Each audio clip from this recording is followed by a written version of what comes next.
ಕರುನಾಡಿನಲ್ಲಿ ವಿನಾಶದ ಅಂಚಿನಲ್ಲಿರುವ ಮೂಲ ನಿವಾಸಿಗಳು. ಇವರು ಸ್ವಾವಲಂಬಿಗಳು. ಅಸ್ಪೃಶ್ಯತೆ ಎಂಬ ಶೋಷಣೆಯ ಕೂಪದ ನಡುವೆಯೂ ತಮ್ಮ ಬದುಕನ್ನು ತಾವೇ ಕಟ್ಟಿಕೊಂಡ ಶ್ರಮಜೀವಿಗಳು.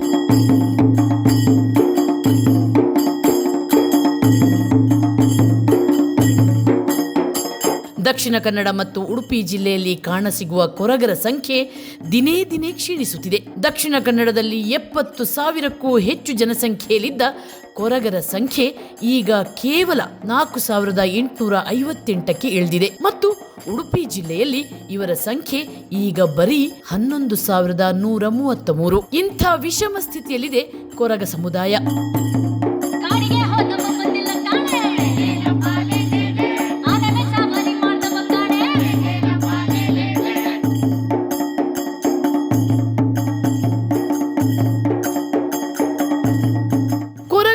ವಿನಾಶಕ್ಕೆ ಮುಖ್ಯ ಕಾರಣ ಸಾಮಾಜಿಕ ಮತ್ತು ಆರ್ಥಿಕ ಹಿನ್ನಡೆ. ಕೊರಗರು ತಮ್ಮ ಜೀವನ ನಡೆಸಲು ಕಾಡಿನಿಂದ ಬಳ್ಳಿ ತಂದು ಬುಟ್ಟಿ ತಟ್ಟಿ ನೀಯುತ್ತಿದ್ದರು.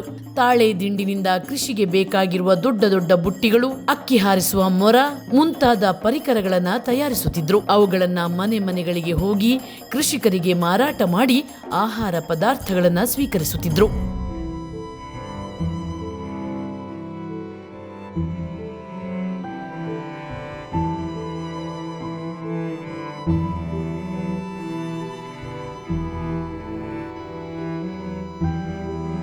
ನಮ್ಮ ಕುಲಕಸು ಮಾಡಿ ಬುಟ್ಟಿ ಹೆಣೆದು ಅದನ್ನು ಹಳ್ಳಿಗೆ ಕೊಂಡೋದರೆ, ವಿಲೇಜಿಗೆ ಕೊಂಡೋದರೆ ಆವಾಗ ನಮಗೆ ಅಕ್ಕಿ, ರಾಗಿ ಈ ರೀತಿ ಕೊಡ್ತಾಯಿದ್ರು. ಹಣ ಕೊಡ್ತಿರಲಿಲ್ಲ.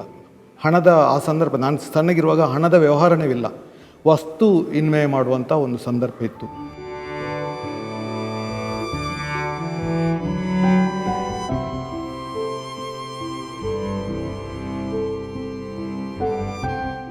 ಕಾಲ ಕಳೆದಂತೆ ಕೊರಗರು ಈ ಪರಿಕರಗಳನ್ನು ಮಾರುಕಟ್ಟೆಯಲ್ಲಿ ಮಾರಿ ಹಣವನ್ನು ಪಡೆಯುವ ಪದ್ಧತಿ ರೂಢಿಸಿಕೊಂಡ್ರು. ಆ ಮೂಲಕ ತಮ್ಮ ಕುಟುಂಬ ನಿರ್ವಹಿಸುತ್ತಿದ್ರು.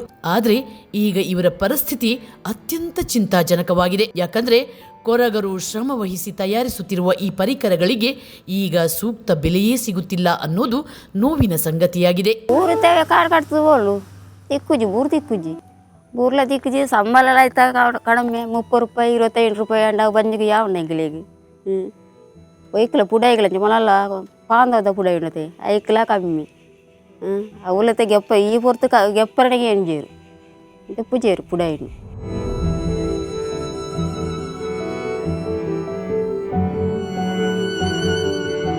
ಕೊರಗರು ತಯಾರಿಸೋ ಪರಿಕರಗಳಿಗೆ ಸೂಕ್ತ ಬೆಲೆ ಸಿಗದೇ ಇರುವುದು ಒಂದು ಸಮಸ್ಯೆಯಾದರೆ, ಮತ್ತೊಂದು ಸಮಸ್ಯೆ ಅಂದ್ರೆ ಕಾಡು ನಾಶವಾದ ಪರಿಣಾಮ ಇವರಿಗೆ ಕಚ್ಚಾ ವಸ್ತುಗಳು ಸಿಗುತ್ತಿಲ್ಲ. ಕಾಡಿನಲ್ಲಿ ಬಳ್ಳಿಗಳು ಸಿಗುವುದೇ ದುಸ್ತರವಾಗಿದೆ. ಇನ್ನು ತಾಳೆ ದಿಂಡು ತರಲು ಜಮೀನ್ದಾರರು ಅನುಮತಿಯನ್ನೇ ಕೊಡುತ್ತಿಲ್ಲ. ಹೀಗಾಗಿ ಇವರ ಮೂಲ ಜೀವನಾಧಾರಕ್ಕೆ ಕೊಡಲಿ ಏಟು ಬಿದ್ದಿದೆ. ಬೂರುಗಣರ ಬಾರಿ ಬಂಗನೆ ದಾಲ ಇತ್ತೆಗ್ಲ ಬೂರು ಇಜ್ಜತೆ ಕಾಡು ಉಂಡು ಕಾಡು ಪುರ ಉಂಡು ಅಂತ ಬೂರು ಬಂಗ ಅಂಗಡಿ ನೆಟ್ಟ ದಿನದ ಪುಣಕಲೆ ಮಸ್ತ್ ಬಂಗ. ಇದರ ಮಧ್ಯೆ ಪ್ಲಾಸ್ಟಿಕ್, ಅಲ್ಯೂಮಿನಿಯಂ, ಸ್ಟೀಲ್ ವಸ್ತುಗಳ ಅಬ್ಬರದ ಮಧ್ಯೆ ಕೊರಗರು ತಯಾರಿಸೋ ಪರಿಕರಗಳನ್ನು ಕೇಳುವವರೇ ಇಲ್ಲದಂತಾಗಿದೆ. ಹಾಗಾಗಿ ಇದನ್ನೇ ನಂಬಿ ಬದುಕುತ್ತಿರುವ ಅದೆಷ್ಟೋ ಕೊರಗ ಕುಟುಂಬಗಳು ಜೀವನೋಪಾಯವೇ ಇಲ್ಲದೆ ಕಂಗಾಲಾಗಿವೆ.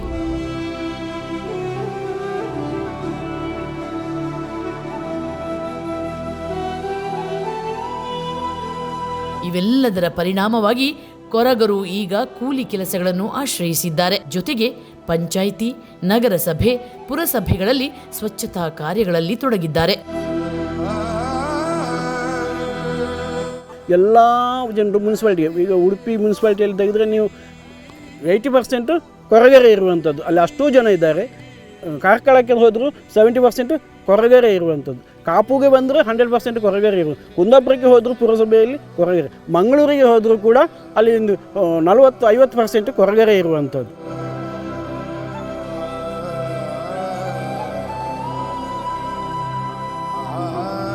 ದುರಂತ ಅಂದ್ರೆ ಕೊರಗರು ಸರ್ಕಾರದ ಸಹಕಾರದಿಂದ ಮೂಲ ಶಿಕ್ಷಣವನ್ನೇನೋ ಪಡೆಯುತ್ತಿದ್ದಾರೆ. ಆದರೆ ಅವರಿಗೆ ನೌಕರಿಗಳೇ ಸಿಗುತ್ತಿಲ್ಲ. ಯಾಕಂದ್ರೆ ಕೊರಗರು ಪರಿಶಿಷ್ಟ ಪಂಗಡಕ್ಕೆ ಸೇರಿದವರು. ಇವರಿಗೆ ಮೀಸಲಾತಿಯ ಸೌಲಭ್ಯ ಇದ್ರೂ ಇತರೆ ಬಲಿಷ್ಠ ಎಸ್ಟಿ ಸಮುದಾಯದವರೊಂದಿಗೆ ಸರ್ಕಾರಿ ಕೆಲಸಕ್ಕೆ ಪೈಪೋಟಿ ಮಾಡಲು ಇವರಿಂದ ಸಾಧ್ಯವಾಗುತ್ತಿಲ್ಲ. ಹಾಗಾಗಿ ಕೊರಗರಿಗೆ ಸರ್ಕಾರಿ ಕೆಲಸ ಅನ್ನೋದು ಗಗನಕುಸುಮವಾಗಿದೆ.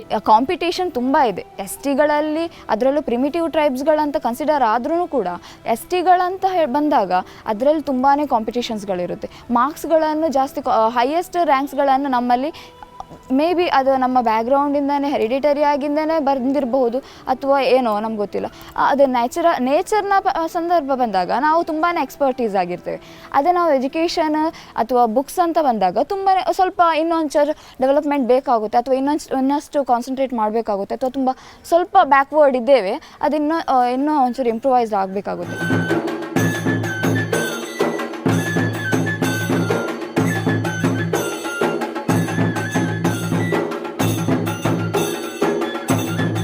ಕೊರಗ ಸಮುದಾಯವನ್ನು ವಿನಾಶದಂಚಿನಲ್ಲಿರುವ ಬುಡಕಟ್ಟು ಸಮುದಾಯ ಎಂದು ಗುರುತಿಸಲಾಗಿದೆ.